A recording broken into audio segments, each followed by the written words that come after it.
What's up, everybody? Cinephile Mike here, and today I am joined by Hayden Mclean, the writer, director, and producer of the powerful short film FarEye, making its HollyShorts Film Festival debut after acclaimed screenings at Raindance and Palm Springs.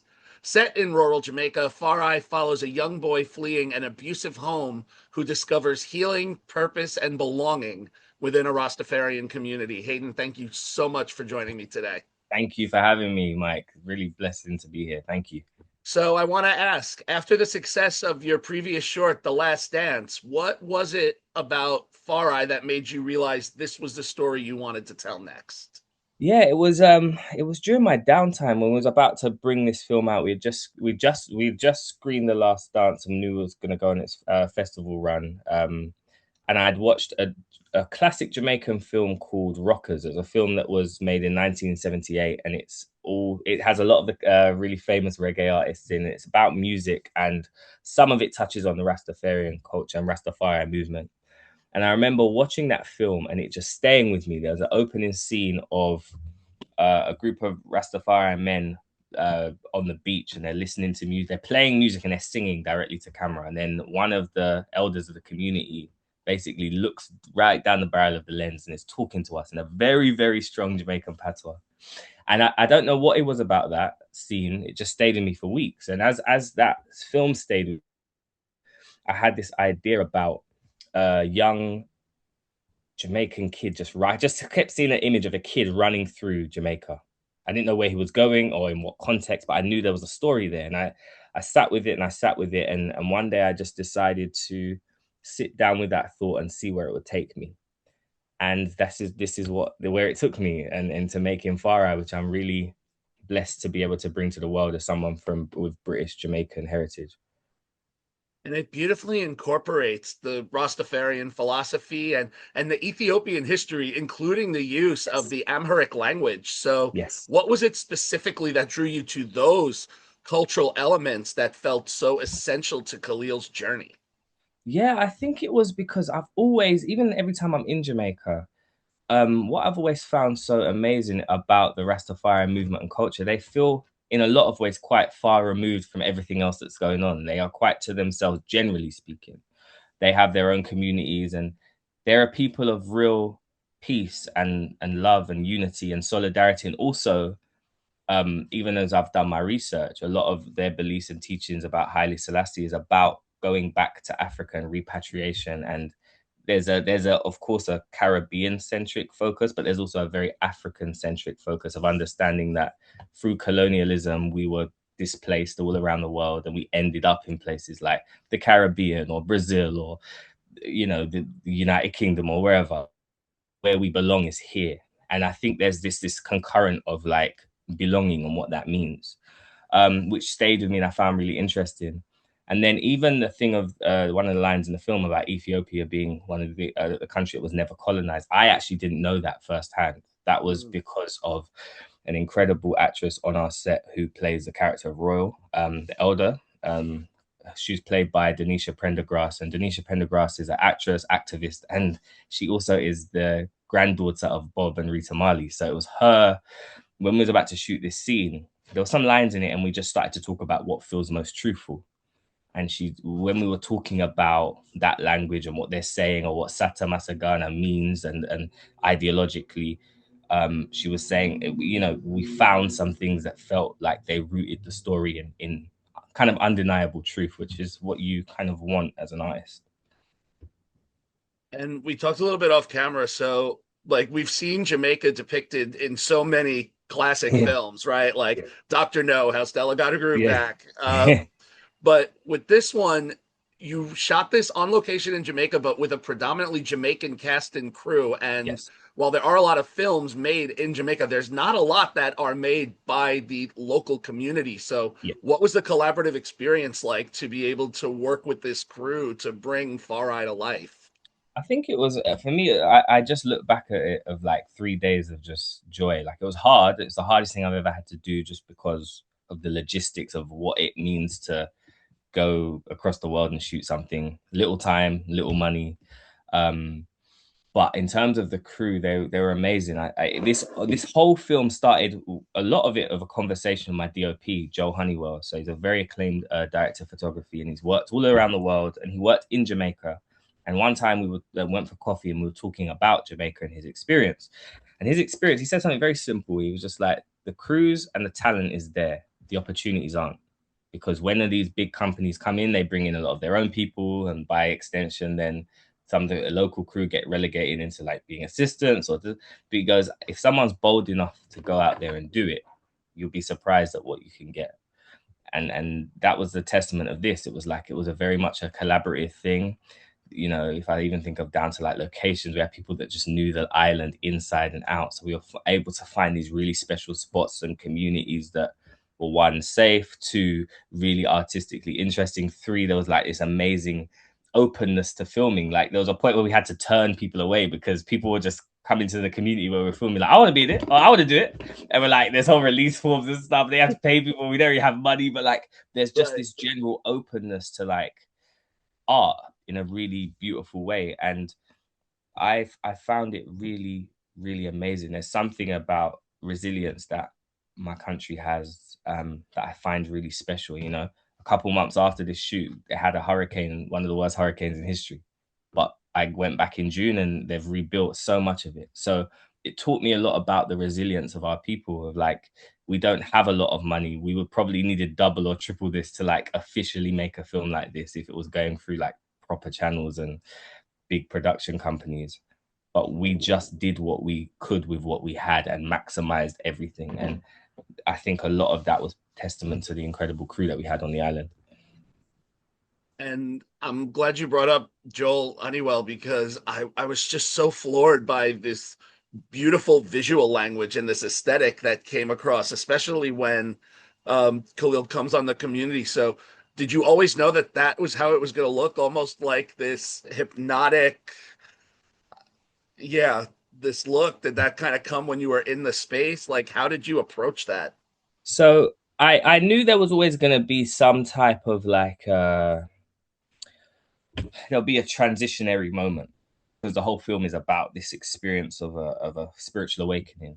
But to be honest, of course we had shot lits and we knew there were moments where it would get weird or slightly transcendent. But in terms of how we achieved it on the day, we kind of went with what we had in the moment, in the sense of we knew we had to get everyone's coverage, and we had the Nyabingi players on that side, and we shot only with firelight that scene, so that was like a challenge and logistical challenge in and of itself, because I don't know, I'm not a hunter, so, or anyone who's like outdoor enthusiast, so I just assume when you throw wood on a fire, the fire just swells and then you've got enough. It takes ages, and then we only had a finite amount of wood, so it was a lot of like not trial and error, but we had to be a bit patient. But I think there was a point when we were running a little bit out of time. And I know with Joe, because we worked together before, I have such a trust in his artistry and also him knowing what I want. I just said, I think we need something. And it was between myself and one of my amazing producers, Ade. I was like, I think we need something. We have all the coverage, but we're missing a moment. And I think that moment only gets filled with if we just give you full reign, as in cover everything, but don't cover it in this traditional way. Do Yeah. something wild. Do just take the rules. There's no rules now. Make sure we get to like we had a whole line of singers playing and dance and playing and drumming and smoking, all this stuff. I said, just do something wild. You got 2 minutes because I think we only had like five less and we had like two shots to get. So Joel just had like this 2 minute long roll where he took off a lens, he took off the lens, and he was just like playing with the exposure, like it was just doing things with his hand. And that's what created that moment. For like 2 minutes, we just gave him a long roll to just do. And I remember just watching, the playback on my monitor, and I was just like, this is it. This is everything this is everything that I wanted. And it was something that you can only articulate that through trust, or Yeah. create that just through complete trust. And it was one of those, like, it was my moment of like, as a filmmaker, of actually leaning back and just going, I'm gonna trust that my guys got me. We've got everything else conventionally we need. We could have cut it up into a very conventionally great scene that would have worked and would have been legible. But we all felt that there was something missing. And that was the thing that filled it. And then once we had that, it was just the final thing was just that portrait shot of young Khalil just looking at us. And I feel like Djamari has such a beautiful and engaging face. I was like, Yeah. for us as an audience to see a young 11, 12-year-old and seeing him see us and we see him in that moment, I think will make all the difference. And we got those two. And we rode off into it wasn't sunset at that point, it was darkness, but rode off into the darkness. And you brought up Jamari, and he carries so much of the weight and often doesn't say much. Like there's not a Mm-hmm. lot of dialogue. So what were your conversations like with him as you developed Khalil's emotional journey? Because it's quite beautiful to watch. Thank you. I'm so glad you asked because I gave him the reference from my I gave to my casting director, and then to him was this.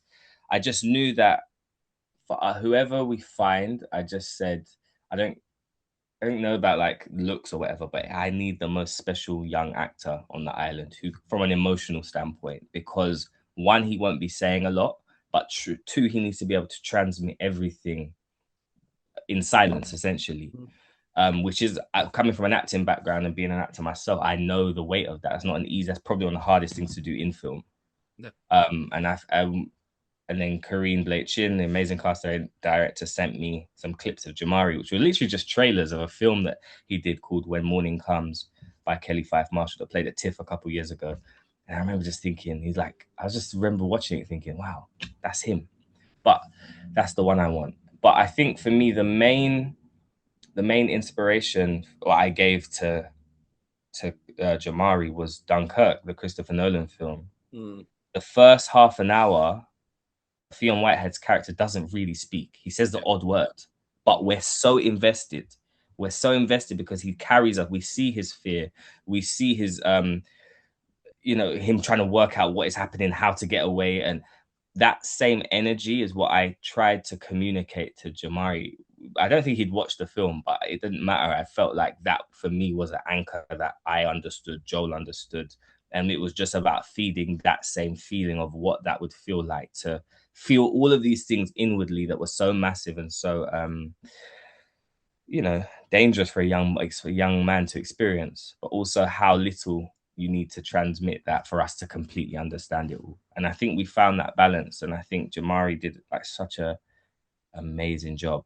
So he's like sprinting for basically 3 days. So it was really cool. He's a really special young actor. And then for the other half of that, Jesse Royal makes his screen acting debut in the film. So, Mm-hmm. what made him right for the role, and what was that collaborative process like? Because a lot of Yeah. his dialogue is voiceover. Yeah, with having Jesse on the film was like such a blessing. That was through our producer in Jamaica, Rob Mailer. We always had this conversation about wanting the big, which for me is very much in the canon and lineage of Jamaican film. One of the things that I would say a tenet of classic Jamaican film, especially of the 70s, if you think of The Harder They Come, Rockers, etc., there's always a reggae artist who's in the film. You know, The Harder They Come has Jimmy Cliff in the movie. Rockers has Horsemouth. It has Gregory Isaacs in the movie, and there's something about when film happens, we see that there's that marriage between music and film. And I wanted to give a little nod to that. I always had an idea of like this would be a reggae artist who has the connection to Rastafari culture. And I remember talking to Rob about, some names potentially, and we spoke about Jesse, and he was like, I'm gonna ask him. I'm gonna ask his people and see if he'd be down. And I think Rob must have sent the treatment and the script or whatever. And I think when they read or saw both, they were like, we're in, we'll do it. And he was about to go on tour and play a show in the US, but he came. Mm. Um, he did his couple hours with us, and then literally he went to the airport and got on a flight. But before that, we did the voiceover, and we did the voiceover not in like a big music studio. We did it in the home studio of our sound recordist in Jamaica, in his house, in his garage. And it was just the most beautiful experience because of an artist at that level and that acclaim. Like I'm in London at the moment. He's literally playing a festival show tomorrow in front of like probably 50,000 people in Milton Keynes at a huge festival tomorrow. But we were there in Jamaica in this garage, building the soundscape. And he was such a perfectionist. He was just like, Are you happy? Did I get it right? Okay, let me go again. Hold on, come back. No. But are you happy? And we did for about an hour or two.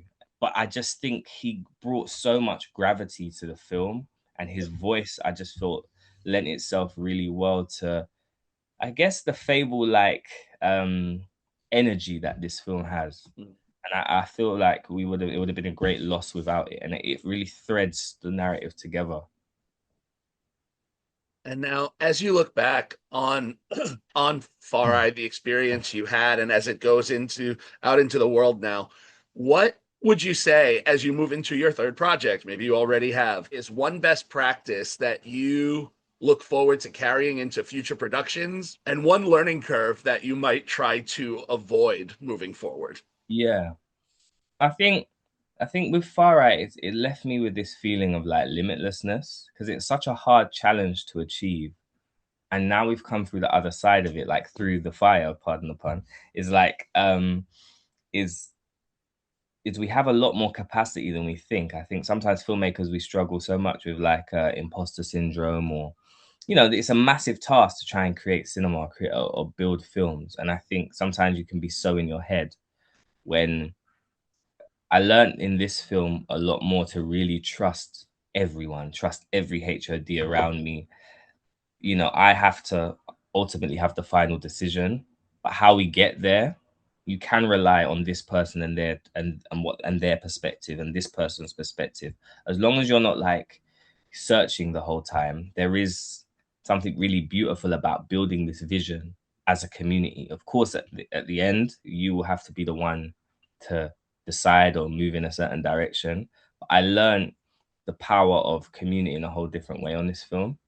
I learned my own capacity on a whole different way. I would say the biggest learning curves, there are a couple, I would say, but I think the biggest one for me is what I would like to introduce in what I do next. I would like to two things. I would like to try storyboarding more. I've shot list for everything I do, but I would like to try storyboarding for my next thing because from filmmakers I've spoken to, they felt like it's a lot. It can be very, very helpful in terms of really having an if it's mine's currently 90% or 80%, 100% picture of what each thing looks like, or before you've even walked onto a set. I think there were some learning curves I had around blocking that I think could be better, especially in that fire scene where there was a lot of moving parts. You're dealing with like fire and the music and the musicians and actors and all of that and that choreography. I think I something that when I left I was like, this is an area that I could improve on. So those were probably the two biggest learning curves, I would say. I think there's probably another, but two is good. Yeah. And when audiences leave FarEye, what's one feeling or idea you hope stay with them after the credits roll? For me, I think that the feeling I'd love you to have is I would love you to see the power of community in your own life and the power of being seen in your own life. And if that's something you've experienced, then it should remind you to appreciate those spaces and people. And if it's something you're currently searching and yet to, I hope it's a catalyst for you to go down that path of exploration as to why that's not happening and what you must do in order to find and cultivate those relationships where you feel seen, loved, and appreciated. But also, I think for me, on a more selfish note, I would love audiences to remember Jamaica. Not, this is a really special country. It's a really special island, and it's open and it's ready to receive you. We talk so much about tourist destinations around the world, but I hope that this shows you that we're more than just resorts and postcard resorts. There's so much beauty and history and love even baked into just normalcy on our island, and it's ready to receive you, man. Without sounding like tourism ambassador. Well, Hayden, thank you again so much for taking the time to chat with me today. Congratulations on FarEye. To those that are watching, if you are attending the HollyShorts Film Festival, we will make sure we include information on the film, how you can get tickets in the description notes here for this interview, as well as how to find out about the film and its creatives on social media. If you enjoyed today's interview, please remember to like, comment, and subscribe to the channel so you can hear more great filmmaker conversations like this, other spoiler-free reviews and award season content, and find spoiler-free reviews and other great content on my website, cinephilemike.com. But Until then, as always, I remind you to take a break and watch something new. Hayden, have a wonderful day. Thank you, Mike. God bless you. Thank you.